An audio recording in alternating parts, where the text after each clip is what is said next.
Kubu Roy Suryo CS bersama tim kuasa hukum menegaskan tidak akan menempuh jalur perdamaian atas kasus ijazah Jokowi yang tengah diusut Polda Metro Jaya.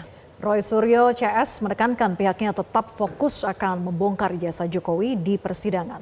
Di sisi lain, relawan Joman mengklaim Jokowi ingin Roy Suryo CS diberi keringanan hukum.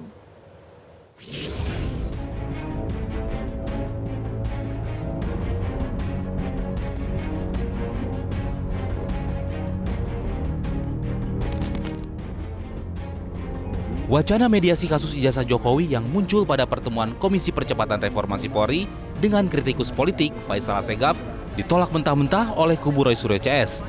Mereka mengklaim tidak akan menempuh jalur perdamaian dan memilih fokus membongkar ijazah Jokowi di persidangan.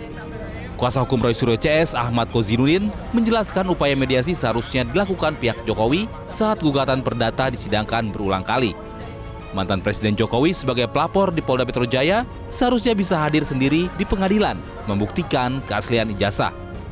Jadi kalau ada pihak-pihak yang mengaku punya kepentingan, punya kapasitas atau mengaku juru bicara atau apapun, termasuk kemarin kami komplain Saudara Faisal Assegaf yang tiba-tiba bicara tentang perdamaian, juga Prof. Jimli Asidiki yang bicara tentang mediasi karena ini kasus pidana, bukan kasus perdata. Kemarin waktu saat kasus perdata, Saudara Joko Widodo berulang kali di mediasi justru tidak pernah hadir. Hari ini di kasus pidana yang Saudara Joko Widodo sendiri melaporkan, maka Saudara Joko Widodo harus masuk ke pengadilan. Jadi jangan kemudian membangun narasi untuk mediasi di kasus pidana. Relawan Jokowi Mania tak mempermasalahkan wacana mediasi yang ditolak kubu Roy Suryo CS. Namun mantan Presiden Jokowi menyampaikan secara pribadi berharap vonis majelis hakim ringan kepada para pelaku dugaan fitnah dan pencemaran nama baik terkait ijazah. Pihak Jokowi juga membuka peluang keadilan restoratif di tingkat penyidikan.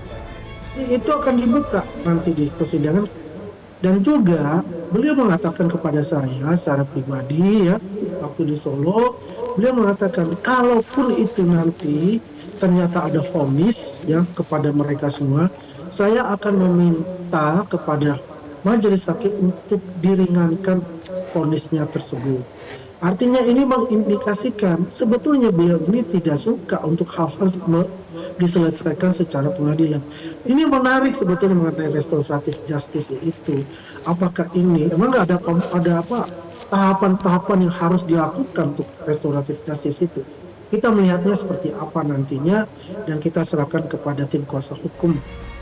Dengan tidak adanya titik temu di kedua belah pihak, artinya pintu mediasi yang sempat diwacanakan tertutup rapat. Kubu Roy Suryo CS memilih tetap menempuh jalur hukum, yakni meja persidangan dengan apapun resiko yang akan dihadapi. Tim Liputan Metro TV. Jelajahi cara baru mendapatkan informasi. Download Metro TV Extend sekarang.